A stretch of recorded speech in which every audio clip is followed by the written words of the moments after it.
शिवराय.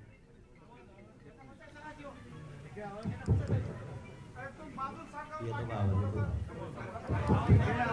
वाढवा आवाज वाढे थोडा.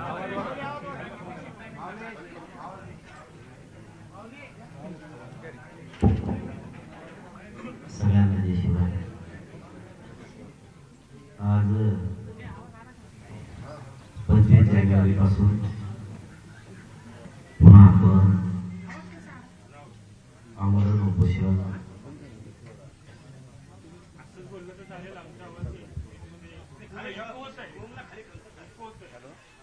आता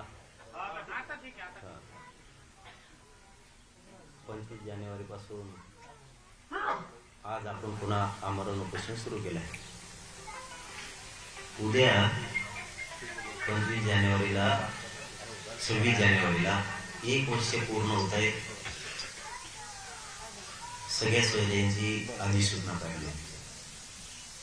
1 वर्ष लागतंय सरकारला गोरगरीब मराठ्यांच्या प्रश्नाला न्याय देण्यासाठी. असं या राज्यात कधी घडलं नसेल, असं मराठ्यांच्या बाबत घडलं. 1 वर्ष समाज रस्त्यावर झुजतोय. स्वतःच्या लेकराचं स्वप्न घेऊन, स्वतःच्या लेकराचं आयुष्य भविष्य घेऊन 1 वर्ष झालंय. हा समाज रस्त्यावरती करोडोच्या संख्येने झुजतोय. आज सुद्धा आहे. आजही आपण सगळे मीडिया बांधव साक्षीदार आहेत. सरकारसाठी पूर्ण मंडप फुल झालाय. इतक्या ताकदीनं आजही मराठी आंदोलनात उभा आहे. माझ्या घरी मराठ्यांच्या प्रश्नांचे जाण मात्र सरकारला नाही. हे उपोषण यासाठी सुरू आहे. आज आमच्या पुन्हा नव्यानं ज्या जुन्या आहेत त्याच नव्यानं मागण्या सरकारकडे आहेत. मराठ्यांना सरसकट कुणबी प्रमाणपत्र द्यायचे. हा कायदा किंवा हा अध्यादेश, हा जी.आर काढून या राज्यातल्या सरसकट मराठ्यांना कुणबी प्रमाणपत्राचं वाटप करण्यात तात्काळ यावं. आमची दुसरी मागणी सगळ्या सोयऱ्यांची अंमलबजावणी लगेच्या लगेच तातडीनं करायची. आता 1 वर्ष होतं, त्यापेक्षा आमच्याकडे आता संयम नाही. सगळे सोयरे म्हणजे तेही मीडियाच्या माध्यमातून सांगतो, ज्या मराठ्यांची कुणबी नोंद निघाली त्या नोंदीच्या आधारावर पिढ्यांना पार परंपरेनुसार लग्नाच्या गणगोतातल्या सोयरीकी जुळत्या त्या राज्यांतर्गत येणाऱ्या सर्व सगळ्या सोयऱ्यांना कुणबी प्रमाणपत्र द्यायचे. कारण ज्याची कुणबी नोंद निघाली त्याचा व्यवसाय आणि त्याच्या सोयऱ्यांचा, सगळ्या सोयऱ्यांचा व्यवसाय एकच आहे म्हणून, आणि ज्याची कुणबी नोंद निघाली त्याच्या सगळ्या सोयऱ्याला कुणबी प्रमाणपत्र नोंद नाही निघाली तरी या कारणासाठी द्यायचंय की ज्याची कुणबी नोंद निघाली त्याची पोटजात उपजात म्हणून आणि व्यवसाय एक म्हणून त्यांना कुणबी प्रमाणपत्र सरसकट द्यायचे. आमची मागणी शिंदे साहेबांची समिती गठीत केलेली, मात्र तिला मुदतवाढ दिलेली नाही. तिला तातडीनं मुदतवाढ द्यायची. कक्ष पूर्वीचे जे स्थापन केलेले होते मुख्यमंत्री शिंदे साहेबांना ते पुन्हा सुरू करायची. वंशवर समिती गठीत करायची. शिंदे समितीला उर्दूचे, फारसीचे आणि बोली लिपीचे अभ्यासक द्यायचे. मनुष्यबळ वाढवायचे. ज्या नोंदी सापडल्या प्रत्येक जिल्ह्यातल्या काही जातीवादी अधिकाऱ्यांनी जाणून बुजून नोंदी असून सुद्धा प्रमाणपत्र दिले, ते ताबडतोब प्रमाणपत्र वितरित करून व्हॅलिडिटी काढायची, ताबडतोब द्यायची. या मागण्यासाठी जवळपास 2.5 वर्ष झाले आम्ही सलग झुकतोय. सरकारने आमच्या आंदोलकांवरती खोटे गुन्हे दाखल केलेले ते सगळे सरसकट मागे घ्यायचे हे त्यांनी कबूल केलेले. आजपर्यंत त्यांनी ते घेतलेलं नाही. आमच्या हैदराबाद गॅजेट ते गॅजेटियर सुद्धा तात्काळ लगेच्या लगेच मुख्यमंत्री फडणवीस साहेबांनी लागू करायचंय सातारा संस्थांचं, बॉम्बे गव्हर्नमेंटचं, औंध संस्थांचं. हे तातडीने लगेचच्या लगेच ते लागू करायचे, त्याची अंमलबजावणी करायची. म्हणून आजपासून पुन्हा आमरण उपोषण सुरू आम्ही केलंय. मराठा आरक्षणासाठी आत्महत्या केलेल्या जे बांधव आहेत त्यांना आणखी निधी सरकारनं दिलेला नाही, त्यांना शासकीय नोकरी सामावून घेतलेली नाही. ते तातडीनं घेण्यात यावं ही सरकारकडं आमची मागणी आहे. अशा 8-9 मागण्या आम्ही सरकारकडे दिलेल्या आहेत, त्या काही नवीन नाहीत, पूर्वीच्याच त्या मागण्या. याच्यात नवीन काही नाहीये. सरकारच्या आहे ते पाठ आहे, नव्याने सांगायची गरज नाही. म्हणून मुख्यमंत्री फडणवीस साहेबांना विनंती आहे की ज्या 8-9 मागण्या आम्ही तुमच्याकडे दिल्या त्याची तातडीने अंमलबजावणी लगेच आपण करा आणि या गोरगरीब मराठ्यांच्या लेकराचं दुःख वाटून घ्या, समजून घ्या. आणि जे मराठा समाजानं अशा अपेक्षा आहेत आपले मुलं मोठे होण्याच्या, त्या तुम्ही पूर्ण करा ही विनंती. याचबरोबर संतोष भैया देशमुख यांची क्रूरपणानं हत्या करण्यात आली, त्यासाठी सुद्धा आपण सगळ्यांनी लढायचंय. या आंदोलनात पहिल्यांदाच, या उपोषणात पहिल्यांदाच संतोष भैया देशमुखांची सुद्धा आपण मागणी घेतलेली की त्या सगळ्या आरोपींना फाशीची शिक्षा झाली पाहिजे. आणि जी कडी आहे पूर्ण साखळी, ती सगळी साखळी सापडून तिचा पूर्ण गुंडगिरीच्या टोळीचा नायनाट करायचा आहे, ही सुद्धा मागणी आपण या आंदोलनात घेतलेली. सोमनाथ सूर्यवंशी असतील, वाकोडे साहेब असतील, यांच्याही ज्या मागण्या आहेत त्याही सरकारनं मान्य कराव्या. संतोष भैयाला न्याय मिळेपर्यंत आपण सगळेजण लढणार आहेत. मी आणि हे राज्य आपण सगळेजण मिळून लढणार आहेत.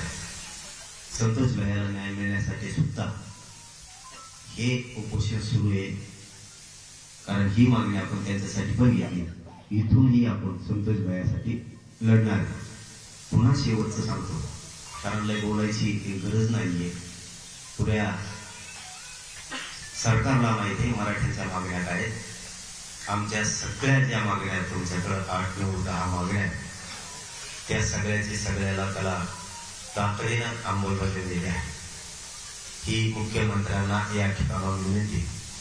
आणि एक खात्रीशीर सांगतो, किमान मराठ्यांशी आणि मराठ्यांच्या मागण्याशी गद्दारी आणि बेमानी मुख्यमंत्री करणार नाही याची खात्री आहे. आणि त्याची जाणीव त्यांनी सुद्धा ठेवावी. आमच्या मागण्या तातडीनं मार्गी काढाव्यात, कारण हे उपोषणाचं लोन पूर्ण राज्यभर आता पसरला आहे. इथं आता सामूहिक उपोषण, पण आता ज्याला बसायचंय त्यालाच बसा असं सांगितलेलं आहे. जोर जबरदस्ती कोणाला नाही. घरच्याचा विरोध असेल तर कोणीही उपोषणाला बसायचं नाही. मी एकटाच खंबीर आहे. तुम्ही फक्त आशीर्वाद पाठवर पाठिंबा द्यायला जरी आला. आज पहिल्या दिवशी इतके लोक कधीच येत असते की मला इथून पाठीमाग पक्का माहिती की काय पावले 2 वर्ष झाला लोक इतके लोक पहिल्या दिवशी येत नाही. जेव्हा माझी तब्येत खराब होईल तेव्हा राग आला. आज पहिल्यांदाच असं घडलं पावले 2 वाजता की आंतरवाडीतला मंडप पूर्ण फुलला. म्हणून आपण सामूहिक उपोषण आहे. आता लोक पण भेटायला येणार आहेत, लोकांना भेटायला पण जागा पाहिजे. त्यामुळं जे कोणी उपोषण करते जरा एका बाजूला बसले तर बाकीच्या घेता येईल, नाही तर चुकी देईन ते आपल्याला. म्हणून थोडं आपणच आपली काळजी घ्यायची. आणि लई मोठे जर वाढले तर आपण पलीकडे 1-4-5 एकर रान नीट केले, खुशाल पटायला 2 पडायचं तिकडं, काही टेन्शन नाही. इथं मात्र इथून जर इकडं बसणार सगळे जे कोणी असतील उपोषण करते तर GPS सगळा येणाऱ्या लोकांना ते आपल्याला भेटायला येणार आहे. सगळेच जर असे झोपले तर लोकांवर मी भेटायला कसं यायचं तुम्हाला. त्याच्यामुळे इथून पलीकडे जर तुम्ही बसले तर GPS सगळ्या लोकांना भेटायला यावे लोक, तुम्हाला आम्हाला सगळ्याला भेटायला यावे. एक रुटीन प्रश्न आहे की या उपोषणापूर्वी काही सरकारकडून बोलणी झाली, काही चर्चा झाली तेवढे? नाही, सरकारकडून कसलं बोलणं नाही, कसलं काहीच नाहीये, बोलणं नाही, काय नाही. काय मुंबईत मोर्चा सुरू आहे, आक्रोश मोर्चा, तिथेही मोठ्या संख्येने लोक जमले सध्या. हो, मुंबईत सुद्धा आज मोर्चा आहे. मी कालच आवाहन केलं की बांधवांनी त्यामध्ये सहभागी व्हायचंय.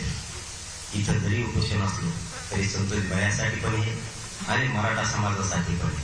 आज करोडो लेकरांच्या न्यायाचा प्रश्न आहे आणि आपली जबाबदारी संतोष भयाला पण न्याय मिळाला पाहिजे आणि करोडो लेकरांना मराठ्यांचाही न्याय मिळाला पाहिजे, आरक्षण देऊ. त्यामुळं ही लढाई सुरू राहणार आहे. कोणताही विषय मागं पडणार नाही. सगळे सोबत घेऊन हे उपोषण आपण करतो.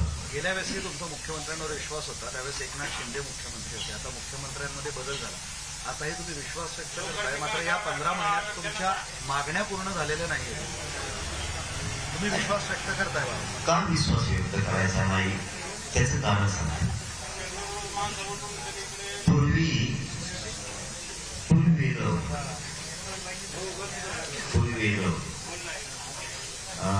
टाकला टाकली होती. फडणवीस साहेब म्हणायचे मी शिंदे साहेबांना वाढ देत, त्यांना विचारून मला ते मग देत नाहीत मला होईल. आता तुम्हीच काही टेन्शन आहे का? आता ढकला ढकली आहे. आता सरकार तुमचं, मुख्यमंत्री तुम्ही, बहुमत तुमचं, आता काय लोड आहे का? आता आम्हाला कळत मराठ्यांविषयी तुमच्या मनात द्वेष, राग, आकाश आहे का नाही? तुम्हाला मराठ्यांचे पोरं मोठे होऊ द्या वाटते की नाही? प्रत्यक्ष बघणार आहेत आता या उपोषणात.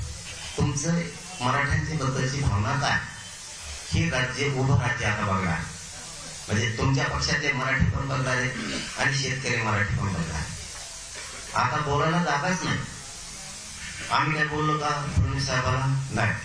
साहेब म्हणतो आम्ही नाही. काय बोललो का? बोलणार नाही. हे उपोषण होईल. आम्ही विश्वास ठेवलाय. आता समाजालाच कळू द्या. जसं की आम्हाला जातीवादी म्हणजे तसं लोकांना ऑटोमॅटिक कळून चुकलं जातीवादी खरे कोण. काही दिवस थांबावं लागतं त्यासाठी. आता राज्यात कळलं खरे जातीवादी कोण. तसं मुख्यमंत्री पुढे पडू द्या ना. आता ज्यांच्या समोरच त्यांच्या मनात जर मराठीविषयी राग नाही तर देऊन टाकतील. मराठ्यांना त्यांना पोराला भाषा घेऊन द्यायच्या नसतील, मरू द्यायचे नसते, त्याचं भविष्यात वाटलं होऊ द्यायचं नसते तर ती आरक्षण. आणि त्यांच्या मनात जर आकल, द्वेष, मराठीविषयी राग असत, चीड असत, त्यांना मराठीचे पोरं मारून टाकावं वाटत असतील तर नाही देणार. ते उघडं पडून जाईल. त्यांना मराठ्यांचा वेळोवेळी अपमानच करायचा आहे. हे लोकांकडे उघडं पडलं. त्यांच्यावरच आता बाजू आहे काय करायचं. पण आम्हाला खात्री आहे, मला काय वाटत हे मराठ्याची बेमानी करतील. कारण मराठ्याशिवाय अंगावर गुलाल नाही तुमची. कारण लाट नाही, मोदींची लाट नाही, कुठं काहीच नाही. लाट होती त्या टायमाला पडले मला सगळे. आणि आता लाट नाही काय नाही एवढे आले म्हणजे मराठ्यांच्या मताशिवाय ते सत्तेत बसू शकत नाही. माझ्या मराठ्यांनी त्यांना आमदार केलं, मंत्री केलं, सत्ता दिली. आता त्याच मराठ्यांच्या लेकरांना मोठं करायचं का नाही हा आता मुख्यमंत्री फडणवीस साहेबांचा विषय. त्यामुळं ते आता चित्र लगेच आता आजपासून स्पष्ट व्हायला सुरुवात आहे.